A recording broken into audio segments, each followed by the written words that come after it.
just getting the user's score, again, on some assignment or test or the like, and I'm going to store it in a variable called score equal the return value of the int function, which is going to convert whatever the user's input is when prompted for this score. So again, the user should just oblige by giving me a number like 0 or 1 or 2, or hopefully much higher than that, like 97, 98, 99, 100, assuming the test or assessment is out of 100 percentage points. Now, how can I go about assigning a grade to the student's score? Well, in the US, it's very commonly the case that if you get between a 90 and 100, that's an A. And if it's between an 80 and an 89, it's a B. If it's 70 and 79, it's a C, and so forth, all the way down to F, which should be E, but we'll see that there's a bit of a jump. So how might I express this? Well, I can use conditionals, and I can ask a few questions and then print out the student's grade accordingly. So let me express it like this. If the student's score is greater than or equal to 90, and the student's score is less than or equal to 100, so it's in that range, let's go ahead and print out that their grade shall be an A, because they're in the 90s above grades range.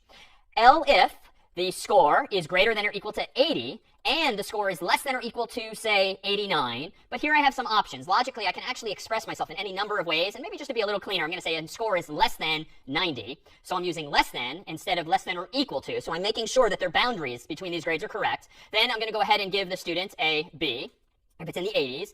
If score is greater than or equal to 70, and the score is less than 80, I'm going to go ahead and give them a C.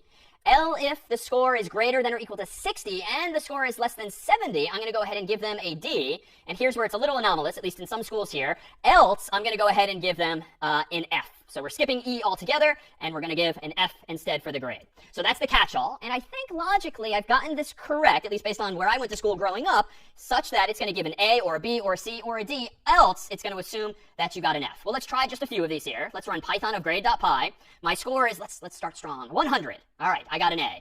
Didn't do as well the next time. Maybe it's a 95. Still an A. Starting to slip further, so I got an 89 the next time. That's now, say, a B. And let's say